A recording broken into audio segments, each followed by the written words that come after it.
Her er vores fysiologiforsøg af pulsen. Formålet ved at lave det her forsøg, det er at finde ud af, hvordan vores puls reagerer over for forskellige testelser, som I også kan se her på billedet. De materialer, vi har brugt til at lave det her forsøg, det er et stetoskop, en cigaret, et stopur, et stykke papir, en blyant, en lommeregner, en computer og en biologibog.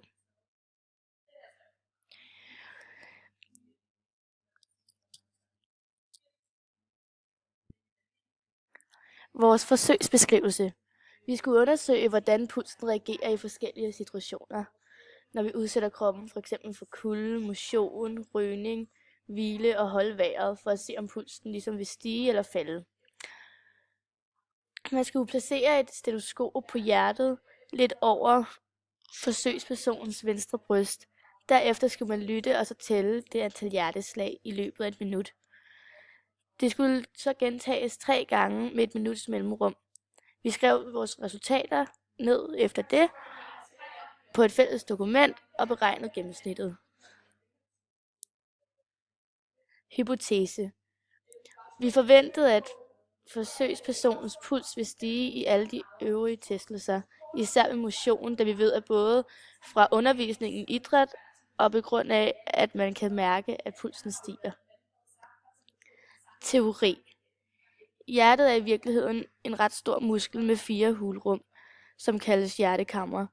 Man kan ved måling af blodtryk og puls få et hurtigt indtryk af, om en person har et sundt hjerte og et godt kredsløb, selvom det dog ikke fortæller alt. Man kan som andre muskler også træne sit hjerte ved at dyrke motion. Når man dyrker motion, bliver pulsen hurtigere, altså hjertet slår flere slag i minuttet. Det gør hjertet for at få transporteret mere ilt rundt i kroppen og til hjernen. Pulsen angiver så, hvor mange gange hjertet trækker sig sammen og pumper blod rundt i minuttet. Det vil sige, at pulsen angives som antal hjerteslag per minut. Her kan vi så se vores resultater, og vi har plusset alle resultater, derefter divideret dem med antallet. Som I kan se her med hvilepuls har vi gjort til at starte med, og der har vi fået et gennemsnitspuls på 81, og så et konditionspuls, og der ender den på 106. Og så har vi prøvet, hvor vi har lige taget en smøg først, og der endte den på 92. Og så en puls, hvor vi har været udenfor, og der var den på 77. Og så har vi prøvet at holde vejret, og der var den på 81. Vi har også lavet et cirkeldiagram her, for ligesom at kunne overskueliggøre de her udregninger lidt bedre. Som I kan se, at der ligger hvilepulsen på 19%, konditionspulsen på 24%, rygepulsen på 21%, pulsen udenfor på 18%, og pulsen med at holde vejret ligger på 19%.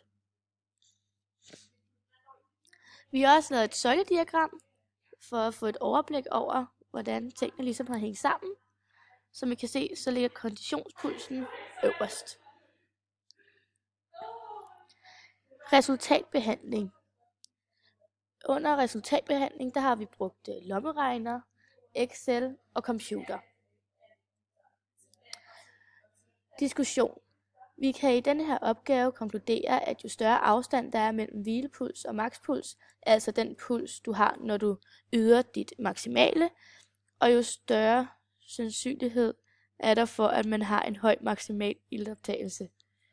Hvilepuls er antallet af hjerteslag i minuttet, når kroppen er i fuldstændig ro. Når din form forbedres, vil din hvilepuls falde, da hjertet styrkes og ikke længere behøver at arbejde så hårdt for at pumpe blodet rundt i kroppen. Der flyttes mere blod per slag. Så har vi også nogle fejlkilder, vi lige vil fortælle jer. Og det er, at der er nogen, der har lavet forskellige øvelser inden for måling under motion. Det giver os ikke et præcist tal, da nogen laver hård motion, hvor pulsen stiger meget, og nogen laver lettere motion, hvor pulsen ikke stiger så meget. Og så vægten på de forskellige testpersoner og deres kondital er heller ikke ens. I forhold til pulsmåling i kulden er det også en fejlkilde i forhold til, hvor meget tøj de forskellige personer har haft på, da pulsen stiger, når kroppen bliver kold. Vi har selv talt pulslag, det vil sige, at tallene ikke nødvendigvis er helt præcise. Vores konklusion, det er, at vi kan konkludere, at hjertet slår hurtigere, når vi dyrker motion, når kroppen prøver at holde varmen, og når vi udsætter den for tobaksrøg. Det skyldes, at kroppen og hjernen har brug for mere ilt, når vi bevæger os, og det er det, hjertet sørger for. Vores kommentar til Andreas, det er simpelthen, at vi gerne ville have haft bare lidt mere hjælp til det praktiske del af opgaven. Men ellers så er vi altså bare tilfredse.